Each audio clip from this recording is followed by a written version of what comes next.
clima tan agradable que nos acompaña en el día de hoy. Mi mamá le decía clima paramuno. Estamos cerca del páramo. Yo dormía de joven por aquí cerca, en Altos de Cazuca o Cazuca, nunca sé. En el barrio Santo Domingo, me acuerdo. Hay que irlo a visitar de nuevo, tocayo, a ver si allí como luchador social y revolucionario que era y sigo siendo, pues me vinculaba con la comunidad en el esfuerzo de organizarla en la perspectiva de la lucha por la equidad social en Colombia, por la igualdad. Voy a saludar en primer lugar a las beneficiarias y beneficiarios del programa Puntos de Abastecimiento Solidario, lideresas y líderes sociales y comunales, docentes, campesinas, campesinos, adultas y adultos mayores, personas con diversidad funcional en situación de discapacidad, comunidades afrodescendientes, etnias indígenas y comunidad LGTBIQ+, vicepresidenta de la República de Colombia y ministra de la Igualdad y Equidad, Francia Elena Márquez Mina, y su esposo Yerney Pinillo, aquí presente, director y funcionarios del Gobierno Nacional, mandos regionales de las Fuerzas Militares y de Policía Nacional, funcionarios de la Gobernación de Cundinamarca y Alcaldía Municipal de Soacha, Grupo Cultural Jóvenes Danzando por la Paz, los medios de comunicación que nos acompañan hoy, y en general a todas y todos los habitantes del municipio de Soacha que nos acompañan en el día de hoy. Aquí no pudo acompañarnos Laura Saravia, la directora del DAPRE, porque tuvo que ser hospitalizada en el día de ayer, llegó incluso a cuidados intensivos, ha sufrido una violenta arremetida vía cadenas de redes que la prensa ha oficializado, volviendo las noticias sin investigar. Ha atacado a su hermano vive en un apartamento de 70 metros cuadrados, como muchos y muchas, en Bogotá sobre todo y en las grandes ciudades, y ha sido acusado de prácticamente enriquecerse, entre comillas. ¿Cómo se puede enriquecer una persona que vive en 70 metros cuadrados? Supuestamente por las cercanías de su familiar a los círculos de gobierno, del más alto gobierno del país. Crítica infundada. Cuando uno lee todas las supuestas investigaciones, no hay nada que no sea la lucha de un muchacho por tratar de sobrevivir en lo que le gusta, en sus tareas de administración privada, nunca pública. No hay un solo hecho que indique que algún tipo de maniobra irregular, de jugada sucia con los dineros públicos se haya establecido. Pero como se trata de denigrar del presidente, de tratar de volver su lucha de décadas en el Parlamento y en el Congreso contra la corrupción, la peor que ha habido en Colombia, que sigue existiendo, y tratar de mostrarlo como lo contrario, como lo que no es, entonces se pasan por la faja la honra de una persona, de un muchacho que nada tiene que ver con nosotros, simplemente para tratar de hacer ver al presidente como un corrupto, que no lo soy, ni lo seré. No me interesa el enriquecimiento personal, no tengo ni finca ni carro, lo único que he logrado es una vivienda para mis hijos que ya no viven allí, de la cual aún pago las altas cuotas bancarias y estoy ahorcado, pero creo que ya voy saliendo del... Estamos ahorcados. Ya voy saliendo del impasse, es lo único que tengo. La casa ya tendremos que venderla, pero demuestra que en 20 años más de lucha parlamentaria, en donde sí he recibido salarios altos con los que me he sostenido, es lo único que tengo como un bien, y mis libros que me acompañan. A mí se me han quemado 3 bibliotecas en las luchas, sobre todo en la juventud. La biblioteca era la principal víctima, porque quemaban los libros y tenía que volver a comenzar otra, y ahí tengo una ya grande, y cuando ya me sienta muy débil, donaré a alguna biblioteca popular, donde jóvenes que no conozco puedan leer, los que se interesen, lo que yo mismo leí, lecturas de las cuales pues saqué los conocimientos y el acumulado de saber, que siempre es incompleto, para tratar de afrontar los graves problemas de Colombia desde una posición que no es la de la política tradicional, que nunca me ha traído comodidades, al contrario, persecuciones intensas. Toda mi familia se exilió prácticamente, pero sí el acumulado que permite luchar. Hay que saber para luchar, hay que pensar para luchar. El pensamiento no puede estar aislado allá en bibliotecas o en lugares, cafeterías, sin que tenga una articulación concreta con la lucha popular, sea rural, sea urbana. Vale la pena leer filosofía, incluso matemáticas. El pensamiento más abstracto y difícil siempre será difícil para el cerebro humano, siempre y cuando eso que se lee y se aprende se vincule al esfuerzo del enriquecimiento de una sociedad y no de unos cuantos, de unos pocos, el fortalecimiento de la organización popular. La obra hoy se restablece. Ya hemos tomado nota de ese ataque virulento y falso. Muchos ataques falsos hemos recibido. Cuando la prensa descubre cosas que nosotros no hemos visto, procedemos con rapidez a tratar de evitar el desastre con el dinero público. Así lo hicimos con la ONG RD, y donde aparezca un hecho de corrupción, actuaremos con la rapidez pronta que se necesita para salvar los dineros del pueblo.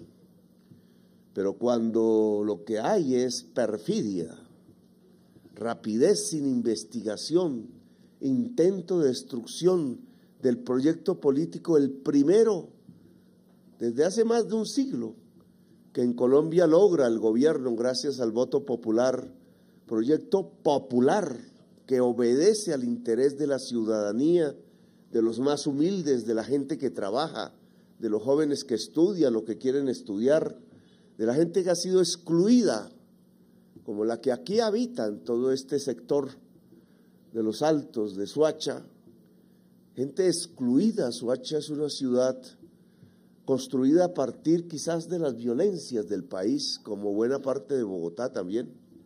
Nos separa entre Bogotá y Soacha una calle a la que yo fui para inaugurar la pavimentación de esa calle. Y me dio lástima porque había que pavimentar la mitad de la calle hacia Bogotá. Teníamos con qué hacerlo y no se podía pavimentar la mitad de la calle hacia Soacha porque los recursos de Bogotá no se podían usar en el municipio. Y Soacha no tenía allí el presupuesto para hacer la calle que separa a Bogotá del municipio, una cosa irracional.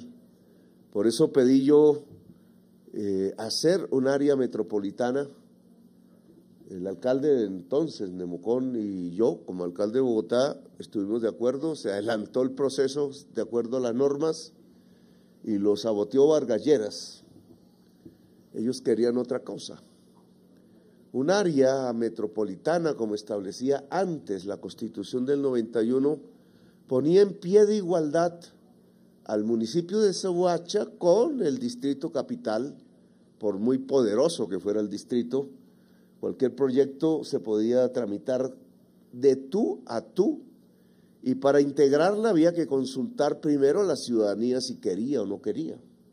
Era la ciudadanía la que determinaba una asociación entre iguales para proyectos que pensábamos tenían que ver con el agua potable, con el saneamiento ambiental, con la educación, con los problemas ambientales que en estas grandes urbes son muchos, pero el sabotaje de Vargas Lleras terminó transformándose en algo que es, en mi opinión, muy dañino. Quitaron la figura del área metropolitana de la Constitución para crear una figura que pareciera que dijera lo mismo, región metropolitana, pero que no es lo mismo, porque lo que quitaron fue la facultad popular de decidir si un municipio se asocia con otro en la sabana de Bogotá. Le quitaron al pueblo su voz, le quitaron el poder al pueblo. Y entonces simplemente unas decisiones de unos concejales y de unos alcaldes decide por el pueblo. Y eso tiene un veneno.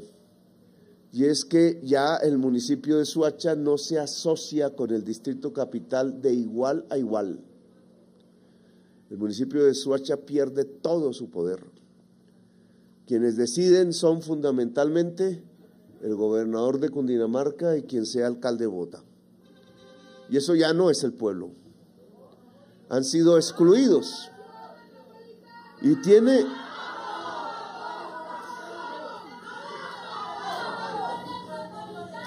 tiene una intencionalidad, eso no se da porque sí, esa maroma con la que quitaron la parte democrática de la Constitución de Colombia en estas materias, tiene un objetivo, y es que los proyectos no salen de lo que la sociedad, la ciudadanía, el pueblo quiere.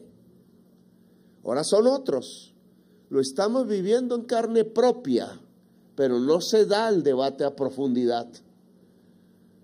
Los proyectos tienen que ver es con la urbanización, tienen que ver es con la especulación inmobiliaria, con unas ganancias que unos muy pocos en la ciudad de Bogotá hacen en un negocio que es mucho más rentable que venderle cocaína a los Estados Unidos.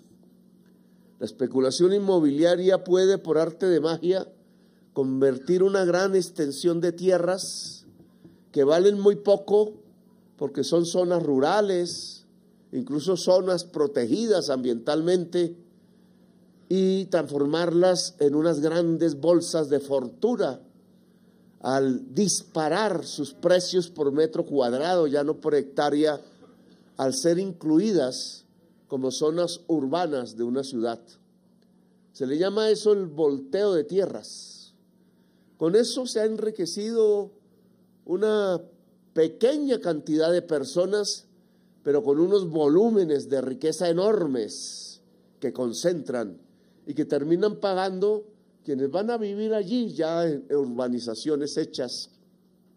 No se dan cuenta, pero su vivienda es muy cara, porque allí va el costo de la corrupción, que es haber transformado el suelo sobre donde está su apartamento, de suelo rural en suelo urbano, solo a partir de una firma de un funcionario público, en este caso de lo que sería el gobernador, cualquiera que sea. Esto no tiene que ver con nombres propios hoy, y de un alcalde, cualquiera que sea, en el futuro, sin contar con la voluntad de Soacha.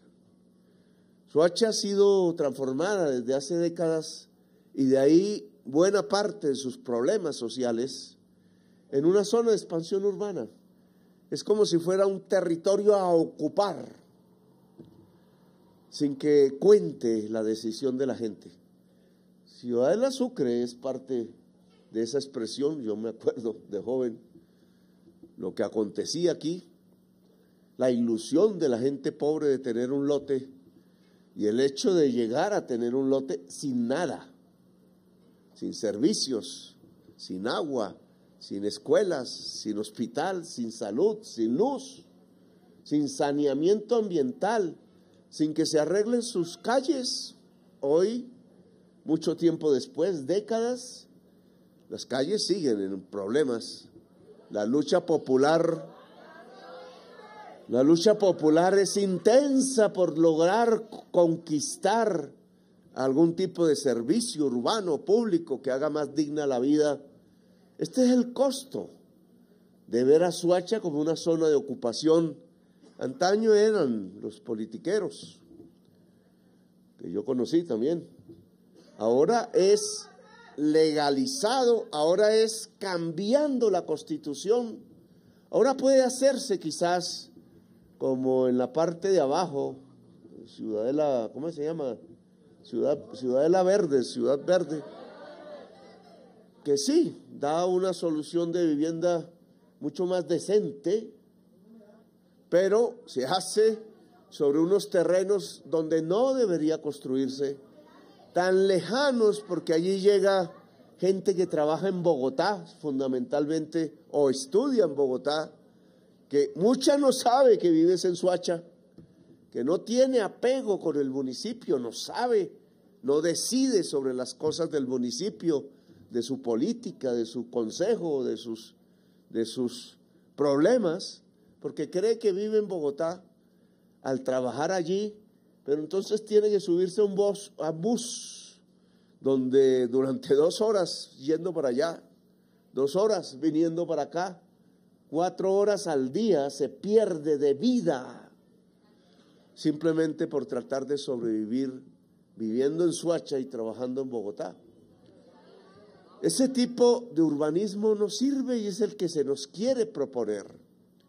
Tiene una consecuencia nefasta que hoy la estamos viendo, que no es solo la pérdida de horas de la vida diaria de un trabajador, de una trabajadora. Muchas van al servicio doméstico en el norte de Bogotá. De noche allá salen a las 9 de la noche, a las 8, tratando de conseguir la comida, ese es su derecho de sus hijos.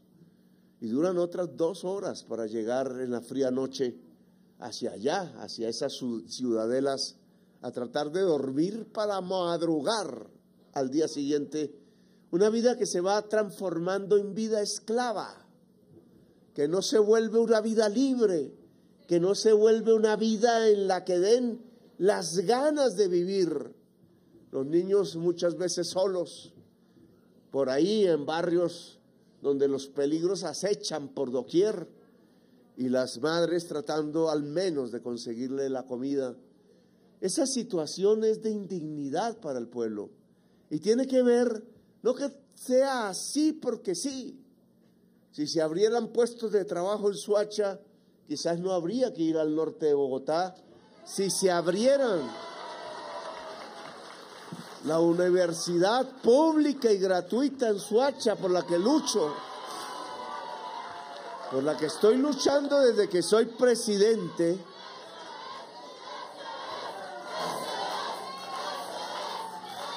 quizás no habría que hacer esos largos viajes desde aquí, desde Soacha hasta el centro de Bogotá o más allá, porque la juventud podría estudiar aquí mismo. Si Soacha tuviera una actividad económica propia, no inducida, no impuesta, quizás muchos de los problemas de Soacha se podrían solucionar, pero a Soacha se le ha visto es como una tierra a ocupar, porque allí viven solo pobres, gente desplazada de la violencia, y entonces las élites bogotanas la piensan es o como un lugar para pasar con sus vehículos, sus carros, no importa que sea por el centro de la ciudad, sino que la atraviesan separando el municipio mismo en 2, porque ese tráfico de carros en los días festivos, en los puentes, en los días de descanso, rompe la ciudad completamente. Es para otros la ciudad, los que llevan el carro, la tractomula, pero no es para la gente de Soacha. Proyectos, tocayo, que aquí hay que vigilar, porque el tiempo pasa y no avanzan, como por ejemplo la universidad pública.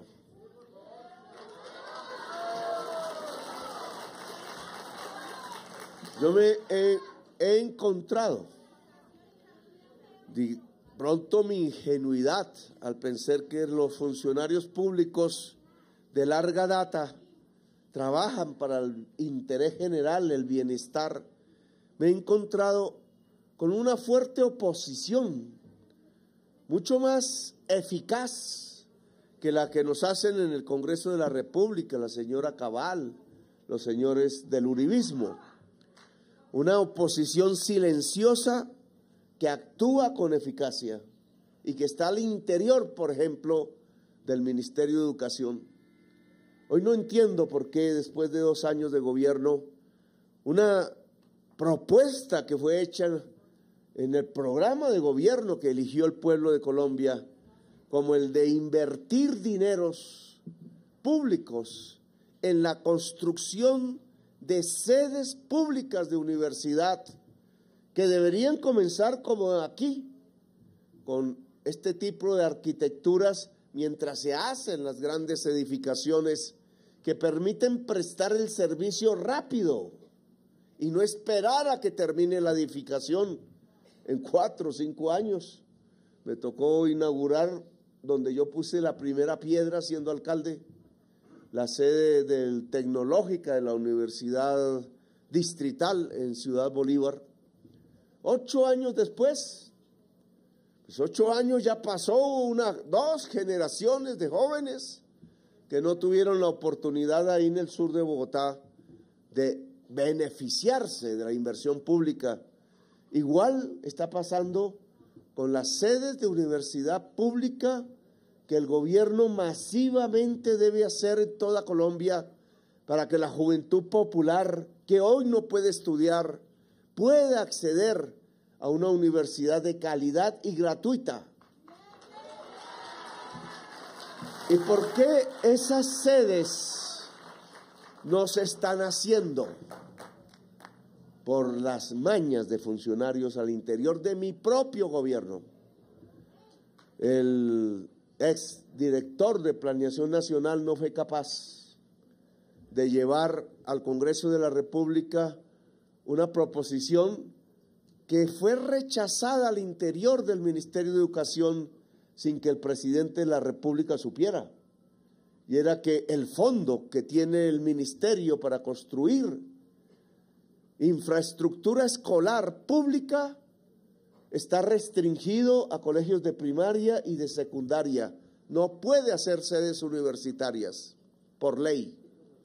Eso lo queríamos cambiar e impidieron que la proposición fuera presentada al Congreso de la República e impidieron hasta el día de hoy que el Fondo de Infraestructura del Ministerio de Educación pueda hacer sedes de universidades públicas en Colombia. Y adicionalmente se evaporaron 1.300.000 millones de pesos que el Consejo de Ministros destinó a hacer sedes públicas universitarias en toda Colombia, y que al interior del Ministerio de Educación, una vez aprobado el presupuesto, hoy no existe. Fueron llevados hacia otros rincones bajo quizás la incapacidad del entonces ministro de Educación, el señor Gaviria. En realidad tenían una agenda diferente a la del gobierno popular. Esa plata que el gobierno popular del cambio había destinado a la juventud pobre, después de un estallido social, donde esa juventud pobre salió a defender sus derechos y fueron tratados como bandidos, delincuentes, terroristas incluso por la prensa de Colombia, cuando simplemente se habían levantado a decir: oiga, tenemos derecho a estudiar también. No solo los del norte de Bogotá, sino también los del sur y los de Soacha y los del territorio excluido de Colombia. Entonces, ante esa propuesta de la juventud que por primera vez salía a las calles de Colombia a decir: oiga, somos humanos, tenemos derecho a vivir. Respondida por no sé cuántas miles y miles de granadas lacrimógenas, con más de 60 muertos, con miles detenidos que aún incluso están en las cárceles acusados de terroristas, cuando simplemente fueron luchadores sociales, en gobiernos autoritarios y tiránicos que creen que la lucha social debe ser considerada como una lucha militar y la criminalizan cuando es un derecho del pueblo establecido en la Constitución de Colombia: poder hablar, poder decir, poder reunirse, poder denunciar, poder exigir. Por eso yo hablo del poder constituyente ahora, que no es como la prensa dice, que es las ganas de reelegirse del presidente. Yo no soy un adicto al poder, como otros sí lo fueron, sino que es la capacidad del pueblo para decidir sobre sus asuntos. Capacidad que se puede expresar o en referendos constitucionales o en cabildos, en un proceso de unificación de la fuerza del pueblo que aún sigue dividida. Hay muchos pobres aquí todavía creyéndole y ayudando y colaborando con proyectos políticos que son dirigidos por los verdugos del pueblo, por los asesinos del pueblo. Conciencia popular que hay que establecer, y para ellos el poder constituyente, no sé si se expresará el mes siguiente, no sé si se expresará en toda su dimensión en mi gobierno, pero que se expresará, porque el pueblo de Colombia no puede ser devuelto con candidaturas mileis hacia el pasado de la sangre, a que se revivan los mal llamados falsos positivos, que no fue sino el fusilamiento por parte del Estado de miles de jóvenes para hacer creer que se ganaba una guerra falsamente. Aquí comenzó la denuncia. Aquí las madres se levantaron por primera vez a decir: a nuestros hijos los están asesinando, cuando el pueblo de Colombia ni sabía. Aquí, tocayo, hay que ver que el Ministerio de Cultura haga ese gran monumento a las madres y a los jóvenes que asesinaron. Ahora sabemos por el Congreso de la República, por la decisión tomada en el Senado de hundir el proyecto de derecho a la educación, que lo que querían era hacer unas EPS privadas, quizás muy dirigidas por los políticos, para coger el dinero público y administrar la educación pública, hacer un negociado con el dinero que va a la educación de los colombianos y las colombianas.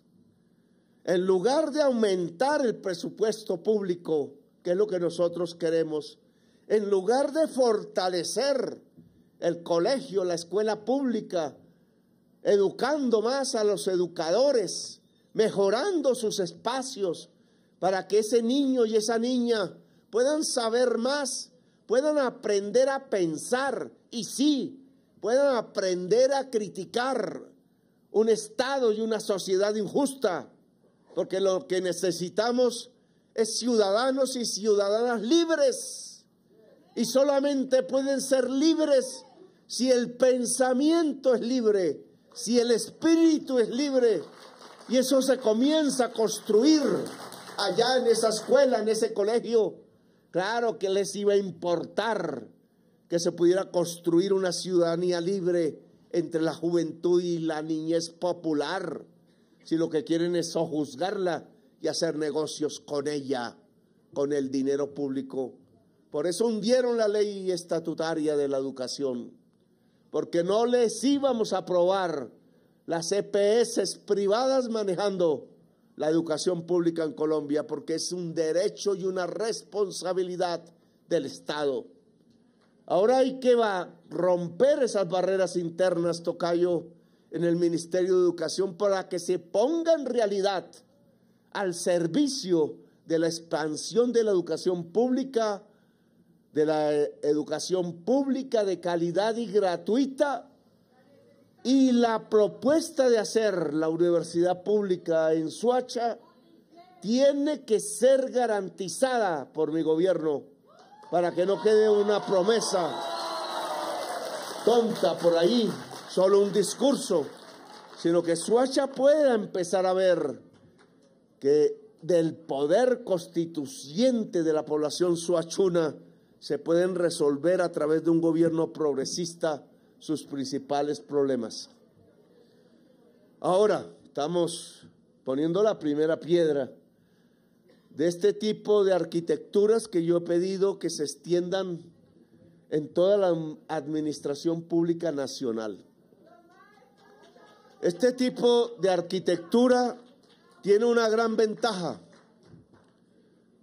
Tiene el mismo confort de la arquitectura dura, que es esta que vemos de ladrillo, cemento, varilla, pero que demora mucho tiempo en hacerse. Esta se hace rápido, se instala. Incluso no necesita de los permisos de las notarías y de los, ya se me olvidó el nombre de las entidades, para las licencias de construcción, etcétera. Esto se instala sobre el suelo, solo necesita una plaqueta de cemento y sobre ella se arma con el mismo confort, pero rápidamente, unas instalaciones que permiten prestar el servicio ya, no cuando se termine en años. Esto se podría hacer con las sedes universitarias públicas mientras se hacen las grandes sedes. Esto se podría hacer con aulas de preescolar, con colegios, con puestos de salud. Ahora que queremos expandir la salud preventiva y la atención primaria en Colombia, que también el Senado de la República ha rechazado como fórmula porque quiere mantener el negocio ya que huele a podredumbre, en donde ya hemos demostrado que billones de pesos del erario se fugan cada año para enriquecer a los propietarios de unas EPS, de unas empresas privadas de importación de medicamentos. En lugar de hospitales y clínicas, lo que compran son aviones lujosos, jets, para llevar las novias a París y a Nueva York, con el dinero del pueblo, con el dinero que deberían ser vacunas, operaciones, atención de niños y niñas, el dinero que tiene que ver con la disminución de la mortalidad infantil y que termina en parrandas en París, en discotecas cuantiosísimas o en Miami, simplemente llenando los bolsillos de unos pocos. Estos puntos de abastecimiento solidario son una lucha contra el hambre. Vía comunicación mal informada, el pueblo colombiano cree que es uno de los pueblos más desarrollados de América Latina. No es cierto. Colombia es una de las sociedades más pobres de América Latina. Tenemos con qué ser ricos, indudablemente, no hay sino que mirar a los lados, las montañas, los llanos, los ríos, la belleza del país, las capacidades que tiene el país para producir riqueza. Claro que podríamos ser ricos, pero la incapacidad absoluta de una élite política egoísta, depredadora y asesina ha impedido que esta sociedad pueda vivir de acuerdo a la capacidad que le da a su propio país. Ha vuelto en un país rico que se roban permanentemente, que lo depredan, que le sacan su petróleo y su carbón sin pagar impuestos, cuando el petróleo y el carbón son propiedad de la nación colombiana, han llevado este país a ser el país más desigual socialmente de todo el planeta Tierra. No hay una sociedad que sea más desigual que la colombiana. Y esa desigualdad nos ha traído los problemas graves que hoy tenemos. El narcotráfico, que es el intento de superar la desigualdad por la vía fácil y que produce también uno de los países con mayores niveles de violencia, prostitución, desesperanza, desigualdad, pobreza y enfermedad. Son las consecuencias de no vivir como pudiéramos vivir de un país tan rico como Colombia. Cuando fuimos elegidos, nos eligieron para cambiar eso. No se hace en 4 años.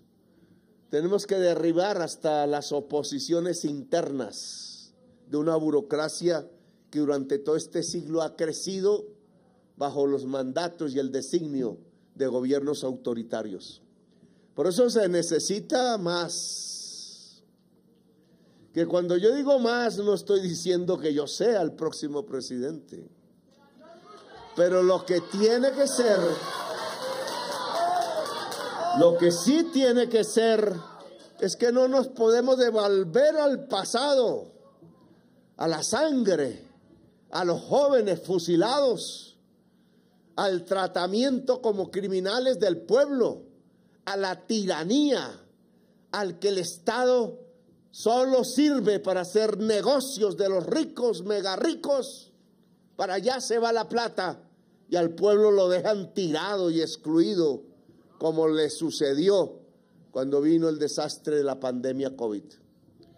No podemos ir hacia atrás, tenemos que ir hacia adelante. Que lo que no pudimos hacer nosotros lo puedan hacer en los próximos años y profundizar las reformas y la transformación del presupuesto en un presupuesto que le sirva a la economía popular, al campesino, al indígena, a la mujer trabajadora, a la juventud que quiere vivir, al pueblo de Colombia.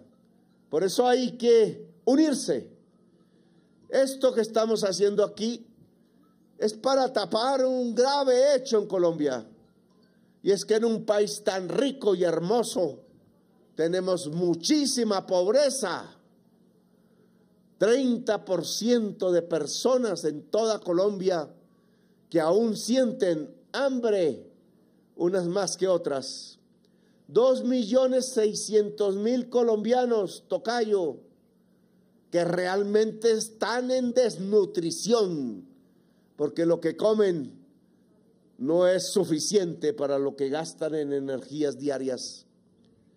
Muchísima gente con hambre, en donde peor, en los niños y las niñas y en los viejos, porque ese hambre se vuelve mortal, termina enfermando y mata al bebé, mata al niño y a la niña, como tuvimos que enfrentar masivamente en La Guajira, y hay que decirlo con orgullo. Hoy La Guajira no es el lugar donde más niños y niñas mueren por hambre en Colombia. Redujimos a la mitad la desnutrición y aún falta, pero la redujimos a la mitad en apenas 2 años, como una demostración a toda Colombia de lo que un gobierno que piensa en el pueblo puede hacer. Ahora, el hambre no está solo en La Guajira. El hambre está fundamentalmente en las grandes ciudades de Colombia, en sus zonas de exclusión, en sus zonas de pobreza. Bogotá, aquí cerca, tiene el indicador de más gente con hambre de todo el país.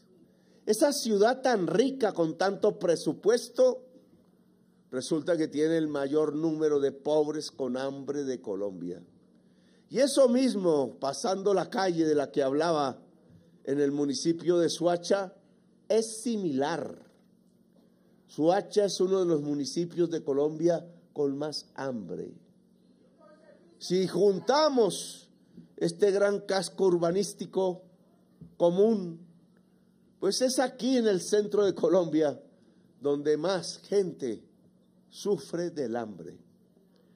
El gobierno nacional a veces piensa que el gobierno distrital de Bogotá tiene la capacidad de asumir por la cantidad de dineros que maneja el hambre y superarla. Y la verdad sea dicha, el electorado bogotano, que mayoritariamente no es del sur, no es del occidente extremo, no es pobre, le llaman clases medias, ha cambiado su agenda política de la igualdad hacia cómo puedo llevar cómodamente mi carro al puesto de trabajo. Y allí se nos ha olvidado la pobreza, la invisibilizan siendo la mayor de Colombia. El gobierno nacional por su cuenta pues piensa en las regiones más pobres del país. Se va al Chocó, se va al litoral de Nariño, del Cauca, se va a los sures del Caribe, se va a los llanos, va pisando la tierra donde vive la pobreza. A nosotros no nos da pena ir allá y abrazarnos con el abuelo y la abuela pobre, con el niño que sale corriendo pensando que quizás Petro trae la esperanza para su vida. No nos da pena. A mí me gusta, me encanta. ¿Que dónde está Petro? Pues Petro no está en el Club Metropolitan ni en el Nogal. Petro está con los pueblos pobres de Colombia. Como acá, como aquí en Ciudad Bolívar, en Ciudadela Sucre y en Ciudad Bolívar también, y ojalá allá en Santo Domingo, Altos de Cazuca. Pero aquí es donde está el mayor número de pobres. Y se nos olvida, el distrito no los ve, el gobierno nacional tampoco, y entonces el hambre crece en estas regiones, porque mientras en un pueblo pobre siempre habrá un río donde pescar, siempre habrá unos árboles donde bajar la fruta, siempre habrá una posibilidad para llenar las necesidades del estómago. En una gran ciudad como estas no existen. Y entonces el pobre que no tiene con qué ir al supermercado aguanta el hambre y no tiene alternativas. Algunos roban por ahí y crece la inseguridad ciudadana. Pero es que esa inseguridad ciudadana baja sustancialmente si toda persona en la ciudad de Bogotá pueda tener la oportunidad de comer. Y lo mismo en Soacha. Luego, esta idea, este proyecto que hoy comienza, es fundamental. 150 puestos, que deben ser 1000, como nos propusimos, en las zonas de mayor pobreza y hambre contada por número de personas, ojo, no como porcentaje del total de la población en Colombia. Y eso significa llenar el sur de Bogotá y llenar Soacha y llenar el extremo occidental de Bogotá de este tipo de instalaciones de abastecimiento solidario. Puntos. Ojo, ojo, porque podemos olvidar las zonas donde hoy hay mayor pobreza y hambre. Ojo. Así que yo les solicito que integren en el plan todo el sur de Bogotá y el occidente extremo de esa ciudad, igual que Soacha, para que podamos llenar las necesidades del mayor número de personas con hambre en el país. Ahora, este proyecto debe establecer, y le pido a la Junta de Acción Comunal y a las organizaciones populares de esta zona, establecer una alianza con el campesinado local, que existe invisible, que cultiva por aquí cerca hortalizas y otros alimentos, para que también sean los mayores beneficiarios de un punto de ventas. Es una alianza entre el mundo popular urbano y el campesinado de Colombia. Eso debe establecerse para que ellos puedan venir aquí a vender sus productos cuando los cosechen. También le pediría a Tocayo que piense en algo que se inventó Colombia, que es la bienestarina. Hoy la bienestarina está dedicada al uso exclusivo en colegios, en primaria. Entonces, estos puntos deben tener un dispensario ahí en esa zona para entregar bienestarina gratuita. Yo le he pedido al bienestar familiar que deje de hacer la bienestarina con productos importados, harina de trigo y maíz fundamentalmente, y que utilice la producción nacional, que se adapte a los gustos de la gente en cada región. En La Guajira el plátano y el pescado son parte de su alimentación y de sus gustos, y entonces ¿por qué llevarle harina de trigo que no consumen? Así en cada región, y esta bienestarina se pueda también entregar gratuitamente, de acuerdo a la disponibilidad. Es todo pago por el Estado, la fábrica, la producción, la compra de materias primas, pues perfectamente se puede entregar en los puntos a la población necesitada, que le va a ayudar para el trabajo de acabar el hambre en Colombia. Aquí hay dos proyectos que en Soacha deben tener muchísima aplicación y extensión en la población.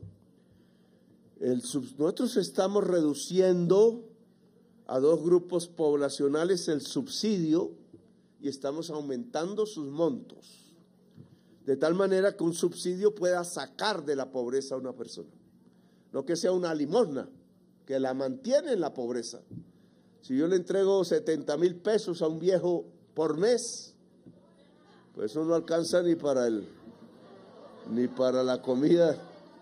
Entonces decidimos ampliar eso a 230,000 pesos mensuales persona, pero con la ley aprobada ya en el Congreso de reforma pensional, lo vamos a extender a 2 millones de ancianos y ancianas de Colombia hoy sin pensión.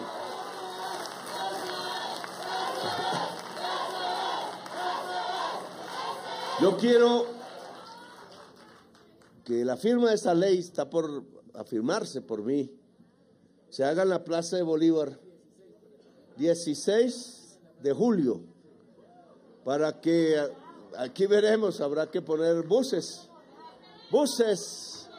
a la Plaza de Bolívar de Bogotá, para que la tercera edad de Soacha, que la mayoría no recibe ninguna pensión, andan por ahí, pueda llegar a ver la firma de esa ley que le va a entregar, y hay que concentrar esos programas. El DPS es el responsable, mi tocayo, para que le llegue a la vejez que hoy no tiene recurso.